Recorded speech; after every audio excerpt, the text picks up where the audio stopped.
enter into a relationship and the other person is carrying a lot of debt. Is it a deal breaker? Oh, wow. Well, you know what? And what if the other person who's carrying the debt is you, okay? Will your debt keep you from building a future with someone you love? Joining us today to tell us how not to inherit relationship debt is David Ray, certified financial planner. Welcome to Me Time, David. Yeah. Thanks for having me back. Thank you for being here. So, is a potential partner's debt a relationship deal breaker? I'm going to say yes a lot of the time, but it depends. Like, you want to check out, do they have good debt or bad debt? Right. You know, if someone's got a $1 million mansion, they've got a big mortgage, who cares? I mean, as long as it's worth more than that. You know, if they're driving a nice car and they can afford it, that's probably okay debt. That's more in the middle. But if they've run up credit card debt and they're running up more credit card debt and they have no way to pay it down and you're going to get stuck with it, that's a deal breaker. It is a deal breaker. Wow. Is there anything you can do because to not take on your partner's debt? Because I actually know someone who, when she was getting a divorce, very deliberately and excitedly exclaimed to the world that her husband, who was about to be her ex-husband, was going to get stuck with half of her student debt.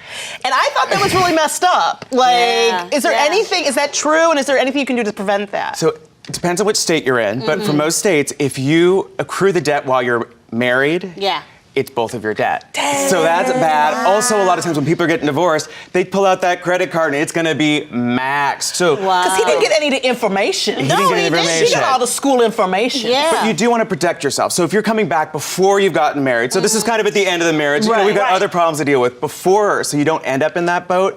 You know, you really want to have a conversation about where you both are financially. That includes debt.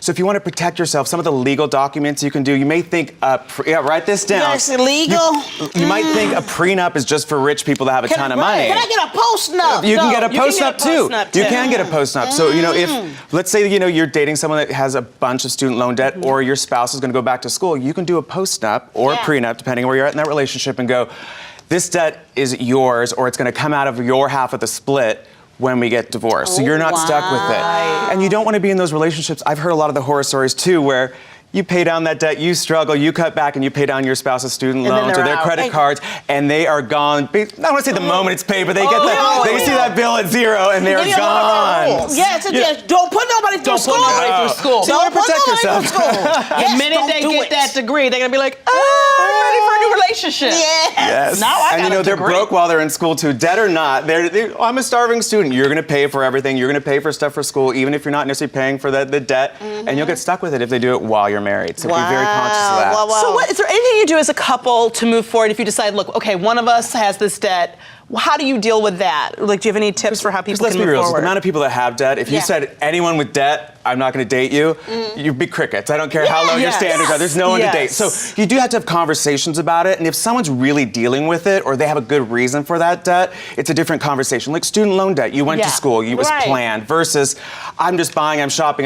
If you've walked through the mall and you bought everything on your credit card and you're not stopping, that's a different conversation. Really? So that's bad debt. That's bad debt. That's so like, if I just got stuff I really like, and I really like it. You really like it, but can you afford it? Yes. Oh, that's the problem. You know, if you can afford it, I don't care where you spend your money. If you want to go run up that credit card, if you can pay it off every month, go shopping, have fun with it. If you can't afford it and it's running up on debt, if someone has $50,000 in credit card debt, that could be $15,000 in interest you're paying a year. And think of how much fun and how many vacations you could have. And even if you're not paying it down for your spouse or your significant other, it's going to affect your lifestyle, what you're able to do, because then you guys can't go out to dinner, you guys can't travel, and it's going to affect your relationship. Here's my question, because you know some people don't think of look at their debt and they go, I'm going to ignore it, right? And they're in their relationships, right? Or some people hide it, right? So don't you think that it's best to address it openly and get it dealt with first, versus like living for the next 10 years with it? So that's kind of where it's maybe a deal breaker or may not. If someone's honest and they're making efforts to pay down this debt, they said something happened, I was out of work, or I paid for my family, or some emergency, and they're actively paying it down, that's not a deal breaker. They're working hard, they're aware of their debt, and they're trying to fix the problem, versus it's only $50,000 in credit card, it's only $100,000, they're not maxed out, I'm paying the minimum, it's great. Those are signs that you might want to run from this person, because they're never going to get it right. They might pay it down, or you might help them pay it down, but they're just going to run it back up again. Well, that's the thing that I find really interesting. It's like, is there any way for you to find out if somebody's got debt without them telling you? So there's little questions you can kind of ask to kind of get an idea about it. So like, you know, when you start dating, so early on, you can kind of go, where'd you go to school? You know, and hopefully, you know, I have a lot of student loan debt, or you can say I've paid off my student loans. They might tell you what they're at, but they might hide it. Yeah. Or, you know, they have a car. Right. Do you lease or do you own? Oh, yeah, where'd that come from, that car? You know, we did a poll Yes. on Twitter, and we said, if someone brings their debt into a relationship, how much debt is a deal breaker? Yes, and the results are 31% said any debt is 31%. That seems high to me. That's gonna be tough. That's gonna be, because again, a lot of people have a car note or a mortgage or student loans, and you know, especially at a younger age. 24% said 50,000 is a deal breaker. $100,000 for 14%. That's a lot. And then 31% said love transcends debt. Those are the people in debt. That's the person in debt, though. I hate to break it to you, and that's the person in debt. Love does not transcend debt or money. People fight about money.